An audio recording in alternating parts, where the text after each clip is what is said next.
에서 하나님 말씀 보겠습니다. 하나님 말씀 마태복음 24장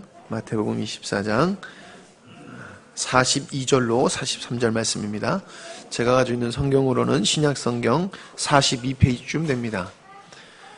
신약성경 마태복음 24장 42절로 43절 말씀입니다.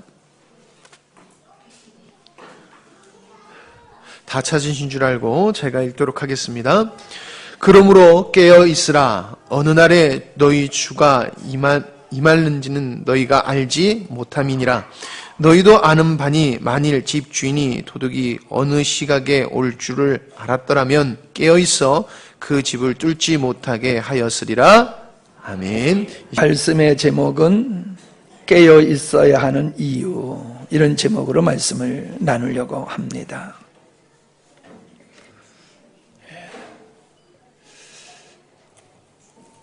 우리가 읽지를 않았는데 이 마태복음 24장을 한번 더 보시기 바랍니다. 마태복음 24장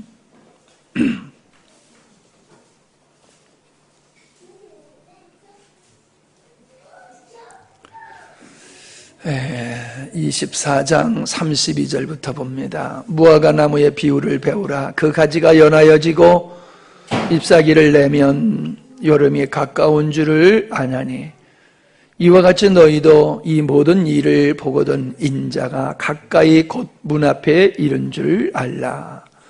내가 진실로 너에게 말하노니 이 세대가 지나가기 전에 이 일이 다 이루리라. 천지는 없어지겠으나 내 말은 없어지지 아니하리라. 그러나 그 날과 그때는 아무도 모르나니 하늘의 천사들도 아들도 모르고 오직 아버지만 아시느니라. 노아의 때와 같이 인자의 임함도 그러하리라. 홍수 전에 노아가 방주에 들어가던 날까지 사람들이 먹고 마시고 장가 들고 시집가고 있으면서 홍수가 나서 저희를 다 멸하기까지 깨닫지 못하였으니 인자의 임함도 이와 같으리라. 그때에 두 사람이 밭에 있음에 하나는 데려감을 당하고 하나는 버려둠을 당할 것이요, 두 여자가 매를 갈고 있음에 하나는 데려감을 당하고 하나는 버려둠을 당할 것이니라. 그러므로 깨어 있으라. 어느 날에 너희 주가 임할는지 너희가 알지 못함이니라. 너희도 아는 바니 만일 집주인이 도적이 어느 경점에 올 줄을 알았다면 깨어있어 그 집을 뚫지 못하게 하였으리라. 그러므로 너희도 예비하고 있으라. 생각지 않는 때에 인자가 오리라. 충성되고 지혜 있는 종이 되어 주인에게 그 집 사람들이 맡아 때를 따라 양식을 나눠줄 자가 누구뇨? 주인이 올 때에 그 종이 이렇게 하는 것을 보면 그 종이 복이 있으리로다. 내가 진실로 너에게 이르노니 주인은 그 모든 소유를 저에게 맡기리라. 만일 그 악한 종이 마음에 생각하기를 주인이 더디 오리라 하여 동물을 때리며 술친구들로 더불어 먹고 마시게 되면 생각지 않는 날, 알지 못하는 시간에 그 종의 주인이 이르러 어미 때리고 외식하는 자의 받을 율에 처하리니 거기서 술피 울며 이를 갈미 있으리라. 아멘. 앞에 읽은 고린도전서 5장 8절로 9절의 말씀과 마태복음 24장 42절로 그 앞에 32절로 끝절까지의 말씀을 우리가 읽어보았는데, 이 말씀의 내용은 주님께서 또 베드로 사도가 교회를 향하여 마지막 시대에 깨어 있어야 된다라는 말씀을 하고 있음을 보게 되어집니다. 깨어 있으라. 깨어 있어야 된다. 지금 괜찮다는 거지요. 그러나 깨어 있지 아니하게 되어지면은 안 될 아주 중요한 어떤 일이 일어날 수 있다는 거지요. 깨어있게 되어지면은 복된 자이지만은 깨어있지 않게 되어지면은 화를 당할 것이다 라는 경고의 말씀이 될 수 있고, 또 주의를 주는 말씀이 될 수도 있는 거지요. 주님과 베드로 사도가 아무런 일이 없는데 특별히 마지막 시대를 향하여서 깨어있으라고 말씀을 하셨는데, 깨어있지 않아도 되는데 깨어있어야 된다고 말씀하셨다라고 하면은 주님이 사기치는 거지요. 우리가 이 말씀을 읽으면서 아 그래 맞아 깨어있어야 되는구나 이런 마음이 든다라고 하면은 주님이 깨어있으라고 하는 이유를 아마 깨달았을 겁니다. 그러나 주님이 깨어있으라고 말씀하셨는데도 불구하고 왜 깨어있으라고 하셨지? 라고 한다라고 하면은, 그런 마음의 상태라고 하면은 왜 주님이 깨어있어야 된다라고 하는 이유를, 시대적 상황을 모르고 있다는 거지요. 모르고 있다는 거지. 주님께서는 예루살렘을 바라보며 우셨어요. 예루살렘아 예루살렘아 암탉게 그 어미가 병아리를 품으려 한 것 같이 내가 너들을 그렇게 품으려고 했지만 너희들은 나를 거절했다. 그 말씀은 참 안타까워 하시는 말씀이잖아요. 우리는 주 70년의 티토 대장에 의해서 예루살렘이 무참히 짓밟히는 사륙을 당하게 되어지는 돌 위에 돌 하나가 남지 않는 그러한 끔찍한 일이 벌어졌던 사실을 역사적으로 알고 있습니다. 주님이 왜 예루살렘을 바라보고 우셨겠습니까? 그런 장차 있을 환란을 바라보고 깨어있으라고 하는 말씀이 되는 것이고, 영적으로는 장차 있을 하나님의 심판 앞에 그들이 서지 않도록 하기 위해서 깨어있으라고 말씀을 하고 있다는 것입니다. 분명한 거지. 첫째, 우리는 왜 깨어있어야 되느냐라고 하는 이유를 찾는다라고 하면은, 우리가 베드로 전서에서 우리가 읽은 말씀과 같이 대적이 있다는 거지요. 대적. 그 대적은 허심탄탄 침투해서 예수님의 말씀과 같이 죽이고 멸망시키고 빼앗으려고 하는 이런 계략을 가진 이 원수가 있다라고 하는 거고, 있는 것만이 아니라 그렇게 허심탄탄 기회를 엿보고 있다는 거지. 그러니까 깨어 있어야지 된다라고 하는 거지요. 하나님이 계십니다. 또 마귀가 있습니다. 하나님이 하시는 일은 영혼을 살리는 일이지만 마귀가 하는 일은 우리로 하여금 하나님으로부터 멀어지게 만들고 믿음을 상실하게 만들고 우리를 타락하게 만들고 우리로 하여금 하나님의 저주의 자리에 들어가도록 그렇게 우리를 미혹하는, 성도와 사람들을 미혹하는 존재가 마귀라고 성경에 말씀하고 있는데, 우리가 하나님을 믿는다라고 하면 이런 하나님의 역사와 마귀의 역사가 현존한다는 것을 인식하고 인지하고 살아가야 된다는 거지요. 하나님의 목자 되심이 되셔서 우리를 인도하시는 그분의 음성에 우리가 집중해야 되는 것과 같이, 또 한편으로는 원수 마귀가 우리로 하여금 믿음에서 넘어지게 하고 하나님의 축복으로부터 멀어지게 하는 이 사단의 계략이 있는가를 우리는 늘 살펴야 된다는 거죠. 만약에 우리가 이러한 하나님을 향한 집중과 마귀를 향한 경계에 깨어있음이 있지 않다라고 하면은 우리는 명목상 교리상 하나님을 인정하고 마귀를 인정하는 거지 삶 속에서는 전혀 그분을 인정하지 않는 거지요. 우리는 하나님을 인정하는 것만큼 그분의 은혜를 입을 수 있을 뿐만 아니라 이렇게 우리를 넘보고 있는, 무너뜨리려고 하는 사단의 계략이 있음을 인지할 때에 당하지 않는다는 거지.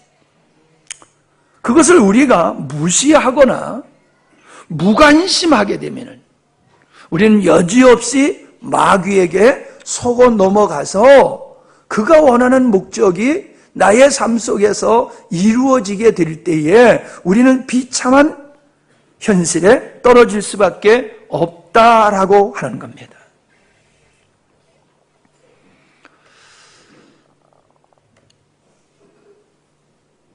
마귀를 가리켜서 굶주린 사자가 사냥감을 노리고 있음과 같이 그렇게 성도들의 영혼을 노리고 있다는 사실. 이 땅에 교회를 무너뜨리려고 하는 사단의 역사가 있다는 것은 부정할 수 없는 사실이잖아요. 근데 우리는 그걸 못 느끼고 산단 말이지. 마귀가 우리의 믿음을 무너뜨리려고 하는 일들이 우리 삶에 없다고 생각하잖아요. 없다고.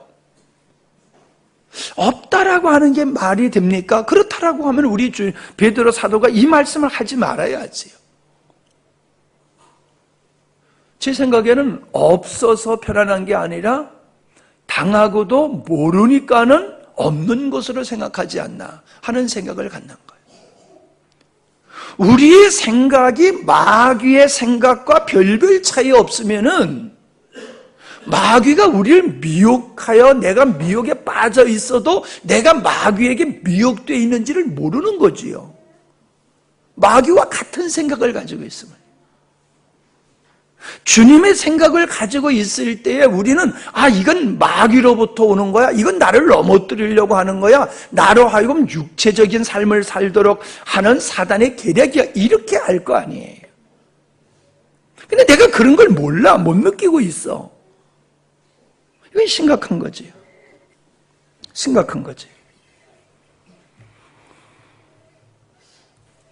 미혹의 대상은 하나님을 온전히 신뢰하지 아니하고 감사치 아니하며 사명감이 없이 살아갈 때에, 주님과의 친밀한 관계에 있지 아니할 때에 그 사람은 미혹의 대상이 될 수 있는 겁니다.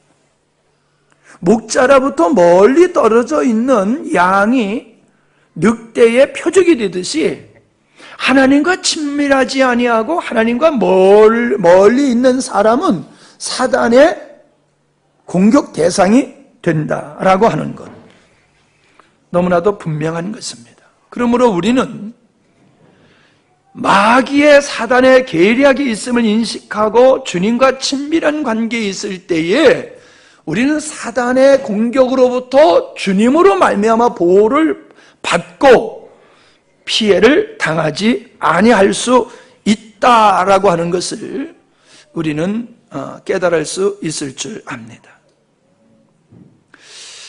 우리가 말씀에 집중하지 아니하고,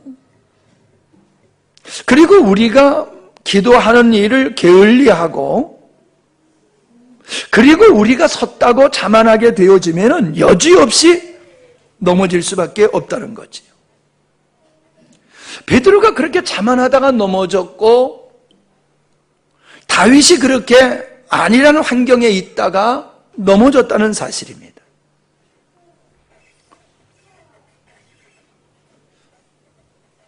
우리는 마귀가 와서 우리의 발을 걸어서 넘어지게 하지는 않는다는 겁니다. 우리가 마귀의 덫에 걸리는 것이지, 가만히 있는 우리가, 굳게 서 있는 우리를 마귀가 넘어뜨려서 우리의 인생을 망가뜨리는 것은 아니라는 거예요.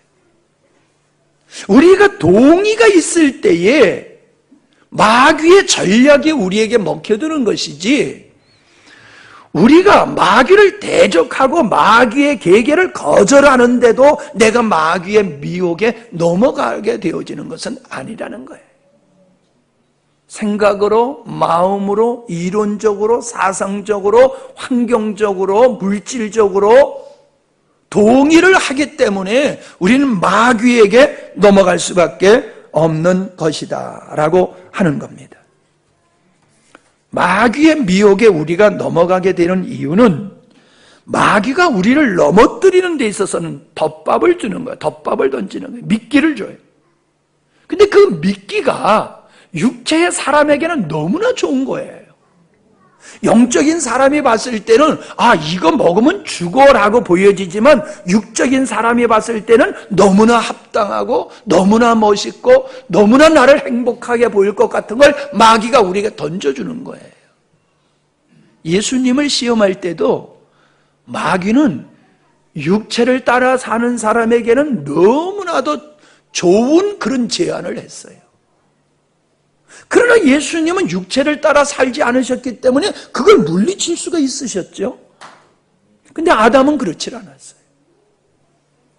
아담은 영적인 걸, 신령한 걸 추구한 게 아니라 육적인 걸 추구하다 보니까는 사단의 제안에 그냥 넘어갈 수밖에 없었다라고 하는 것을 우리가 잘 알지 않습니까? 다시 말씀드리면요, 육체를 따라 사는 사람은 마귀가 주는 그 미끼를 덥석 물 수밖에 없습니다. 그리고 그 물는 순간 마귀의 종이 되어서 내가 마귀의 종이 되어 있는지도 모르고 마귀를 위해서 충성하는 삶을, 종으로 살아가는 삶을 살 수밖에 없습니다. 우리는 진리로 무장해야지 됩니다. 그리고 주님을 사랑하는 마음을 놓지 말아야 됩니다. 그렇게 되어지면은 이게 마귀가 던진 미끼인지 하나님의 나에게 주신 축복인지 구별하게 될 줄로 압니다. 그걸 구별하는 게 영적인 능력이에요. 우리는 분명히 알아야 됩니다. 사단은 우리의 영적인 대적이다. 그러므로 믿음의 사람은 영적으로 마귀와 대적하는 영적 전쟁의 삶을 사는 것이 성도의 삶이라는 거예요. 그래서 전신갑주를 입으라고 교회를 향하여 말씀하고 있잖아요. 전신갑주를 왜 입어야 됩니까? 전쟁터에 나가는 사람이니까 전신갑주를 입어야죠. 갑옷을 입고 나가야지요. 아니, 봄나들이 가는 사람이 전신갑주를 입고 갈 필요가 없잖아요. 전쟁하는 사람만이, 전쟁터에 나가는 사람만이 전신갑주를 입어야 되는 거잖아요. 우리가 마귀를 향하여 완전히 무장해제하고 있으면은 이건 마귀의 밥이 될 수밖에 없는 겁니다. 마귀가 오늘날 인간들이 좋아하는 것을 미끼로 던져서 우리의 생각을 빼앗아가고 우리의 마음을 점령하고 우리의 생활을 타락하게 만들고 망가지게 하는 것이 무엇인가를 우리는 생각해 봐야 됩니다. 지금 이 시대에 나를, 오늘날 교회를, 오늘 가정을 무너뜨리고 교회를 무너뜨리고 개인을 무너뜨리는 사단의 전략이 무엇인지를 우리는 알아야 된다는 거예요. 우리의 자녀들을 망가뜨리는 사단의 계략이 무엇인지를 우리는 알아야 된다는 거예요. 예배당에 와서 앉아 있다고만 해서 우리가 주님 안에 있는 거라고 생각하면 착각이에요. 갈수록 젊은이들이 교회를 떠나는 이유가 많이 있는데 그들은 교회 안에 앉아 있어도, 떠나는 사람들은 교회 안에 있어도 말씀에 들어가지 않는 사람들입니다. 말씀이 안 들어가요. 그럼 믿음이 안 생기는 거죠. 믿음이 안 생기면은 환난과 핍박과 유혹이 오면은 따라가게 돼 있는 거예요. 부모님 때문에 할 수 없어서 교회 다니는 사람들이 있잖아요. 그들이 왜 교회에 와서도 말씀을 들으면서도 왜 말씀이 안 들리고 왜 믿음이 안 생깁니까? 분명히 이유가 있을 거 아니에요. 어떤 사람은 말씀을 듣고 은혜를 입는 사람이 있는데 어떤 사람은 말씀이 안 들어오고 믿음이 안 생기는 것은 말씀에 문제가 있는 게 아니잖아요. 밭에 문제가 있는 거지. 이 시대의 젊은이들에게 왜 하나님의 말씀에 들어가지 않는지를 메시지를 전하는 사람에게도 문제가 있겠지만 아까도 말씀드렸다시피 메시지에 문제가 있다라고 하면 믿음이 생기는 사람이 이상한 거예요. 메시지를 통하여 믿음이 생기는 사람이 있는데 믿음이 또 안 들어간 사람이 옆에 있다고 하는 것은 메시지에 문제가 있다라기보다도 듣는 자의 마음의 밭이 어떠냐라고 하는 게 더 비중이 크다는 거지. 마음속에 하나님을 부정하는 마음이 있는데 말씀이 들어갈 수 있겠어요? 세상적인 사고와 세상적인 사조와 세상적인 가치관, 정체성이 하나님의 말씀으로 되어 있지 않은 그들에게 하나님의 말씀이 들어갈 리가 없는 거지요. 들어갈 수가 없는 거지요. 이미 마음은 세상적인 가치관이 그를 다 사로잡고 있는데 어떻게 말씀이 거기에 들어갈 수 있겠습니까? 제가 몇 년 전에도 말씀을 드렸습니다마는 영국의 앨리스 베일리라고 하는 이 사람은 사단을 숭배하는 영매자인데 그는 공개적으로 가정과 교회와 국가를 무너뜨리려고 하는 10가지 전략을 그는 세우고 이걸 노골적으로 전개해 나가고 있다는 겁니다. 근데 그 대상이 누구냐 하면은 어른이 아니라는 거예요. 아이들이라는 거예요, 아이들. 가정을 무너뜨리는데, 교회를 무너뜨리는데, 국가를 무너뜨리는데 아이들을 공격 대상으로 삼는다는 거예요. 여러분 감이 잡히지요? 아이들은 나라의 미래라고, 교회의 미래라고, 가정의 미래라는 건 너무나 잘 알잖아요. 아이들이 망가지면은 그 가정은 무너지는 거예요. 아이들이 무너지면 국가는 무너지는 거예요. 아이들이 무너지면 교회는 그건 뭐 자동적으로 무너지는 거예요. 사단은 공격의 대상을 아이로 잡고 아이를 대상으로 잡고 역사하고 있다는 겁니다. 영국, 겉으로 보면 멀쩡한 신사의 나라지요. 그러나 영적인 눈으로 바라보면 영국은 망한 나라입니다. 구라파는 무너진 지역입니다. 사단에 의해서 점령된 지역이 구라파입니다. 이슬람권에도 악한 영들이 지배하고 있고 유럽에도 악한 영들이 지배하고 있고 이 세력은 가면 갈수록 확대되어서 전 세계를 향하여 무서운 속도로 뻗어나가고 있다는 사실입니다. 그게 느껴지십니까? 사단이 얼마나 교묘하게 오늘날 아이들을 무너뜨리고 그래서 교회가 무너지고 사회가 무너지는지를 여러분 보이십니까? 경제적으로 먹고 사는 문제를 보면요, 육적인 측면에서 보면요, 영국 구라파 뭐가 문제가 있습니까? 그러나 거기에서는 이제 교회가 없어지고 있습니다. 교회가 없어지는 지역, 하나님이 봤을 때는 거기는 하나님의 은혜가 떠나는 지역이에요. 소돔과 같은 땅이 되어지는 거예요. 영국에서 전도를 하면은 잡혀갑니다. 선생님이 교회에 대한, 성서에 대한 이야기 하면은 그게 법에 저촉이 되어가지고 직장에서 학교에서 떠나야 되는 일들이 벌어집니다. 공공장소에서 이제는 예배할 수가 없습니다. 찬양할 수가 없습니다. 그게 영국입니다. 예배당이 이슬람 사원으로 바뀌어지고 술집으로 바뀌어지는 겁니다. 교회가 없는, 세계의 선교의 가장 앞에 서서 역사했던 청교도의 발원지인 그 영국이 지금 교회가 없습니다. 교회가, 거기 남아있는 교회가 우리 영국에 선교사를 보내달라고 지금 호소를 하고 있습니다. 자, 이런 관점에서 보면요, 마귀가 이슬람권과 중동 지역과 유럽에서 승리하고 있는 겁니다. 승리했습니다. 이렇게 가정과 교회와 국가를 무너뜨리는 10가지를 그가 책을 통해서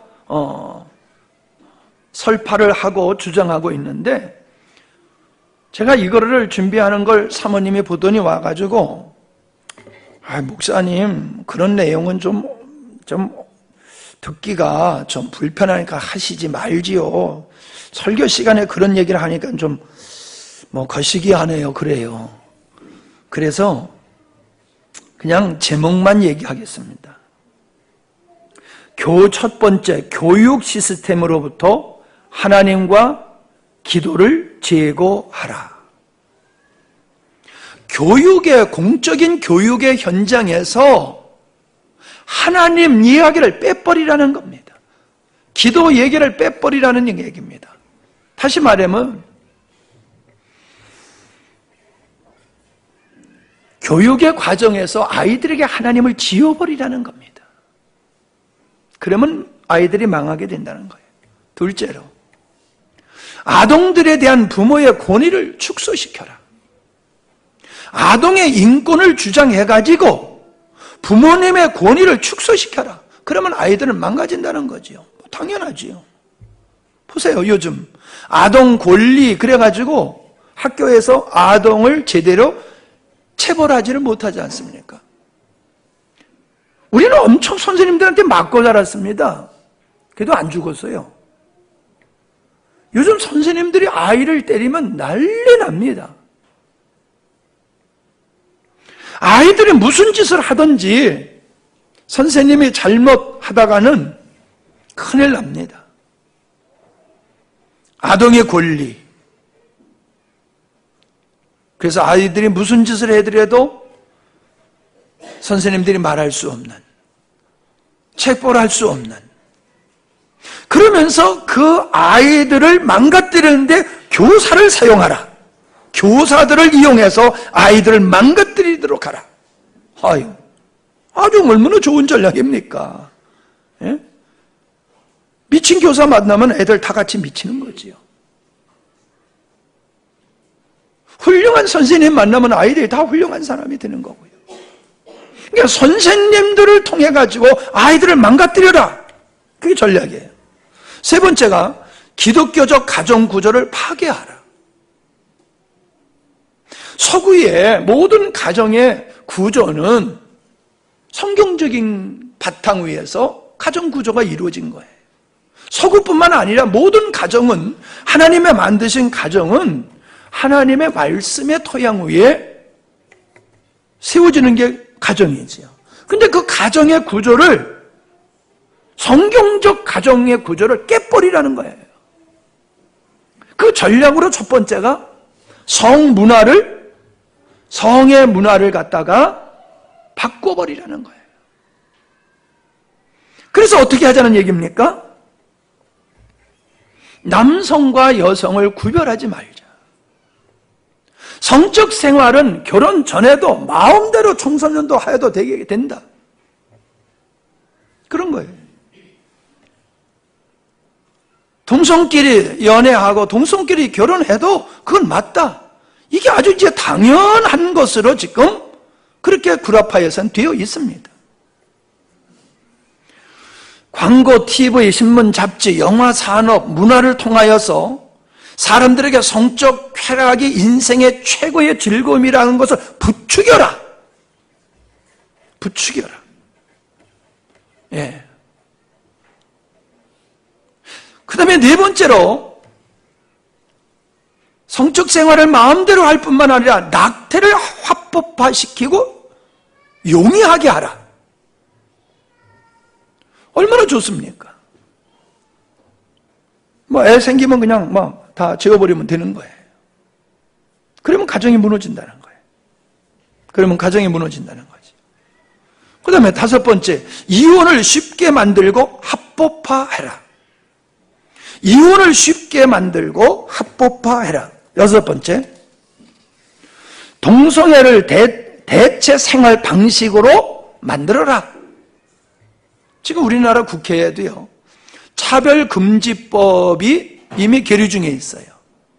그래서 이게 발의가 되어지면은 동성애에 대한 설교를 하면은 3년 이상 3천만 원의 벌금형에 처하게 되는 내용이 지금 국회에 계류 중에 있어요. 이게 통과가 되면은 동성애가 죄다 그러면 목사님 3천만 원 벌금 물어야 돼요.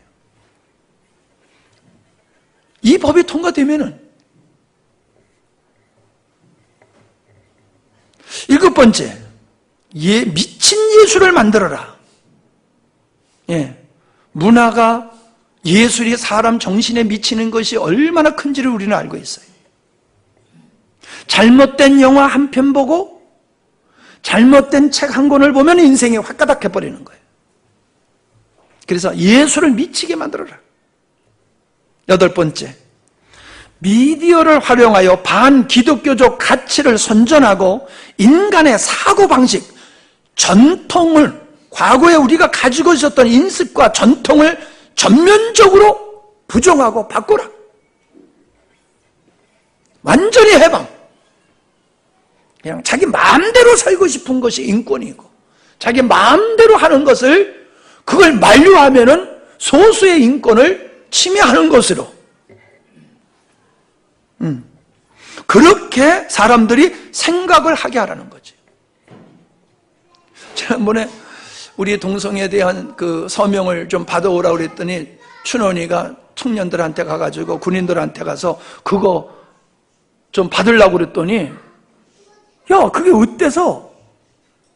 지 좋아서 하는 건데 왜? 이미 벌써 청소년들은 당연하게 받아들이고 있어요. 당연하게 받아들이고 있어요.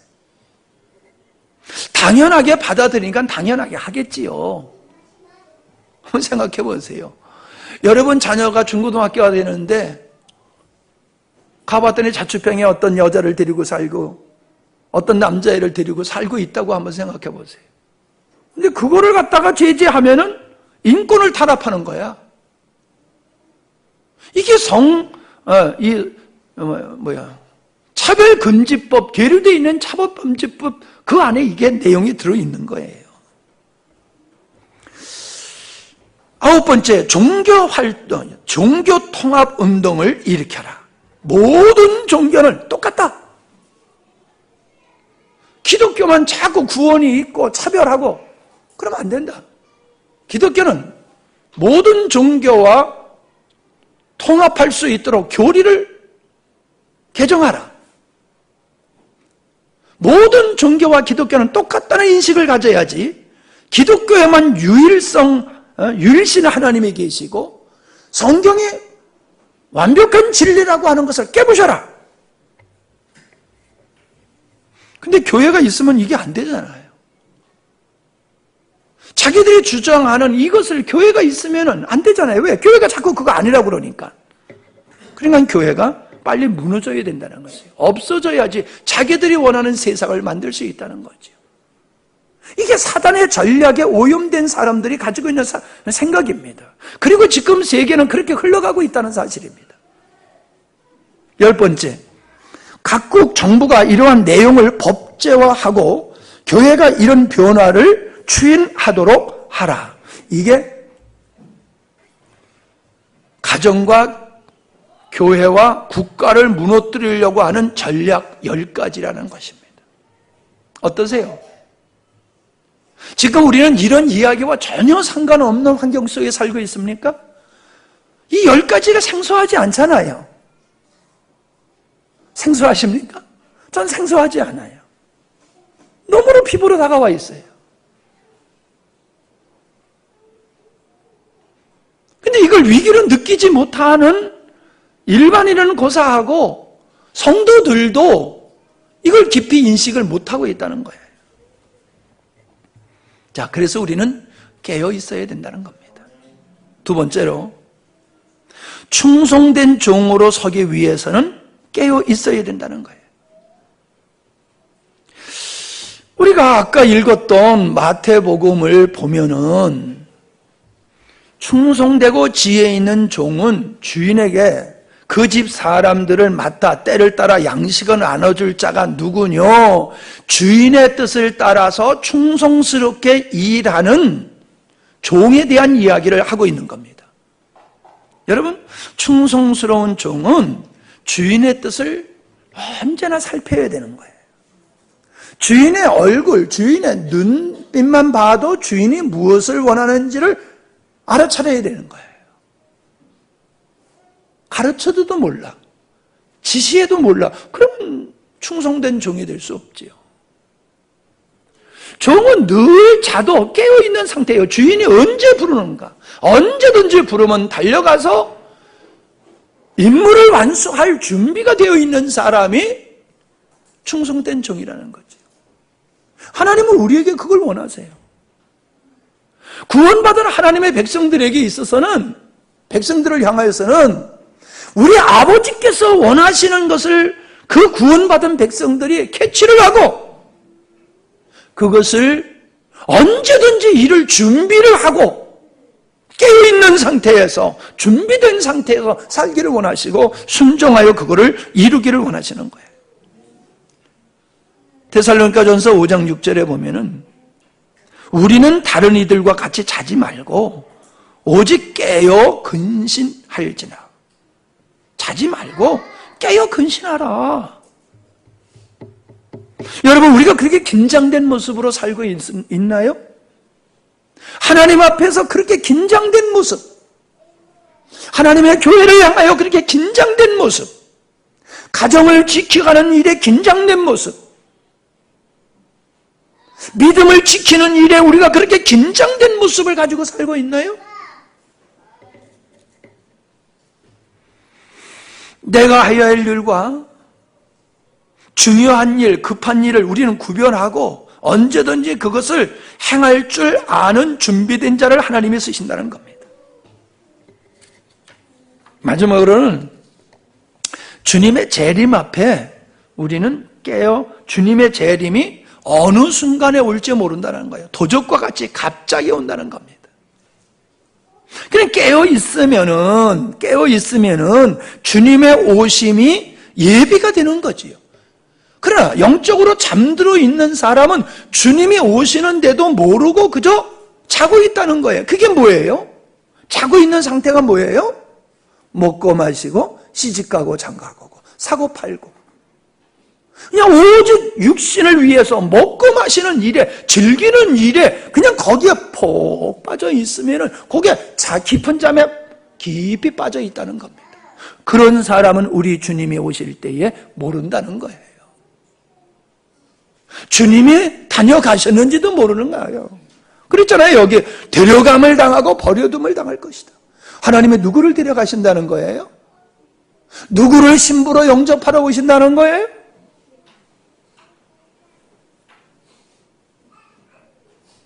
뻔하잖아요.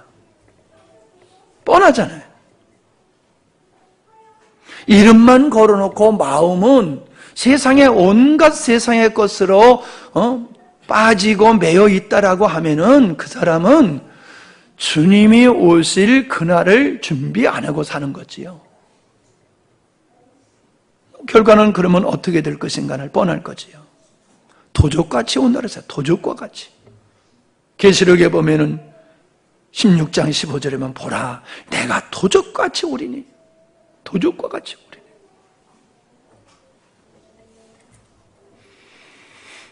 도적이 어느 경점에 오는 것을 알 리가 없지요.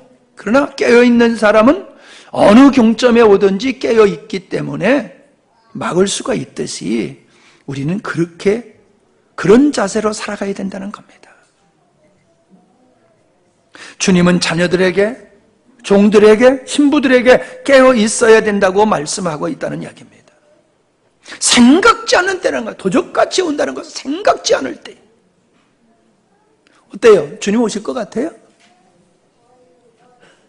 여러분, 주님 오실 것 같아요, 느낌에? 아니죠? 저도 그래요. 주님 안 오실 것 같아. 현상을 보면 우실 것 같아. 현상을 보면 주님이 오실 것 같아. 자꾸 긴장돼. 내가 너무 긴장했나요? 내가 너무 긴장했나요? 전 근거를 가지고 긴장하는 거예요.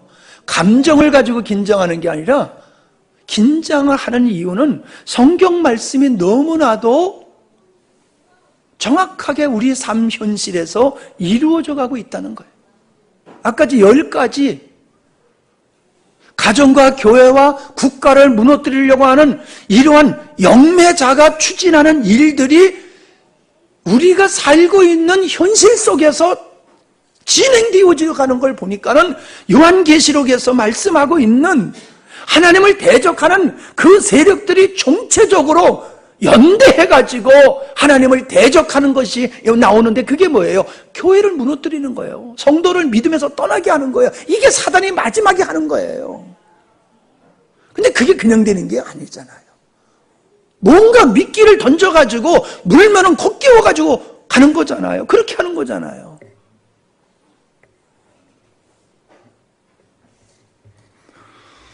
예, 그냥 여러분 선택하세요.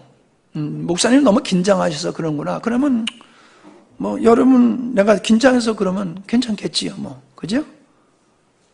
근데 그게 맞다라고 하면은 긴장한 나는 할렐루야야, 그죠? 내가 말하는 이것이 내가 긴장하는 것이 맞다라고 하면은 그날이 오면 나는 할렐루야 하지만은 넉넉히 있던 사람들은 땅을 칠 거예요. 왜? 버려둠을 당한다고 그랬잖아요. 깨어있지 않은 사람들은 버려둠을 당한다고 그랬잖아요. 전 늘 그런 얘기를 종종 하잖아요. 제가 보는 것이 잘못됐기를 바랍니다. 제 생각이 잘못됐기를 바랍니다. 제가 그러잖아요. 제 생각에 저는 잘못됐다고 되기를 전 바라는 게 많아요. 내 생각이 잘못됐으면은 평안해. 근데 내 생각이 맞다라고 하면은 나는 괜찮지만은 내 생각이 틀리다라고 생각하는 사람들은 좀 다를 거예요. 여러분, 전 하나님의 말씀을 들여다볼 때마다 진짜 마지막 때가 되어갔구나. 진짜 마지막 때가 얼마 남지 않았네. 전쟁 때문에 제가 걱정하는 거 아니에요. 전쟁 날까 봐 걱정하는 게 아니에요. 여러분, 전쟁에 나면은 큰일 나고 전쟁이 안 나면 큰일이 안 납니까? 전쟁이 안 나면 죽는 일은 없지요. 육신이 죽는 일은 없지요. 근데 세상의 역사를 보십시오. 평안할 때 사람은 타락하는 거예요. 평안할 때 사람은 타락해요. 우리는 평안 속에서 그걸 즐기다가 주님 까맣게 잊어버리고 살다가 영원히 사단의 밥이 될 수 있다는 거예요. 그게 무서운 거예요. 그게 두려운 거예요. 근데 사람들은 영적으로 경고하면은 예 하면서 마음에 안 들어와요. 전쟁이 날 것 같다. 그러면 그냥 눈이 동그래면서 전쟁? 그러면서 긴장해요. 도대체 뭘 중요하게 여기는 겁니까? 우리 그리스도인들이. 뭐가 두려운 겁니까? 우리가 지금 두려워하는 게 뭡니까? 배고픈 게 두렵습니까? 전쟁이 두렵습니까? 우리는 그보다도 더 두려워해야 되는 것은 우리의 믿음의 상실. 가정이 무너지고 교회가 무너지고 이 땅의 하나님의 백성들이 주님으로부터 점점 멀어져가는 이것이 우리를 긴장하게 만들고 우리를 애타게 하는 것이 되지 맞잖아요. 전 마음이 그런 마음으로 여러분을 대합니다. 이게 제 마음이에요. 목사님들이 그런다고 그랬잖아요. 지금 우리 때까지만 해도 목회하기가 괜찮지만은 우리 다음 세대들이 목회하는 것은 진짜 목회하기 힘들다라고 얘기를 했지요. 그런 얘기를 나눈다고 했지요. 그러면 그 말을 달리 표현하면은 세월이 가면 갈수록 믿음의 생활하기가 어려운 시대가 온다는 얘기예요. 목회하기가 어렵다는 것은 신앙생활 하기가 어렵다. 신앙 지키기가 어려운 시대가 온다는 얘기를 하고 있는 거예요. 우리 아들은 목사고 여러분 아들은 목사가 아니니까 상관없다고 생각하지 마세요. 예? 여러분 자녀들은 목사가 아니니까 괜찮다. 아, 목사 시키지 말아야지. 그런다고 문제가 해결되는 게 아니라니까요. 쓰나미같이 물려오는 악한 사상, 세상의 풍조를 이겨낼 믿음으로 우리의 자녀들이 무장하지 아니하면은 그냥 다 쓸려 넘어가는 겁니다. 다 쓸려 넘어가는 거예요. 깨어 있읍시다. 아멘. 기도합니다. 하나님 아버지, 우리를 향하여 깨어있으라 말씀하시는 주님, 그 이유를 생각해 볼 때에 참으로 아멘 할 수밖에 없습니다. 이 땅의 모든 사람들은, 아니 믿음을 가졌다고 하는 사람들조차도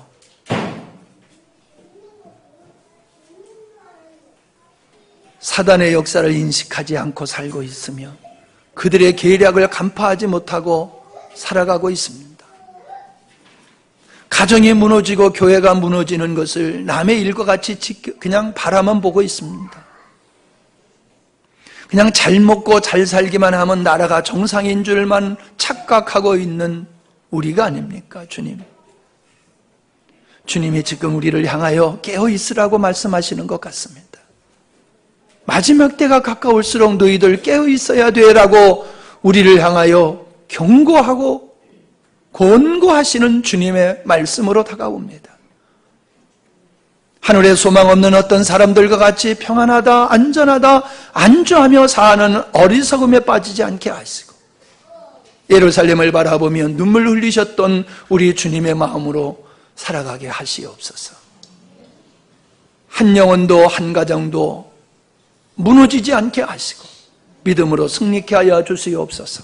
예수님의 이름으로 기도하옵나이다. 아멘.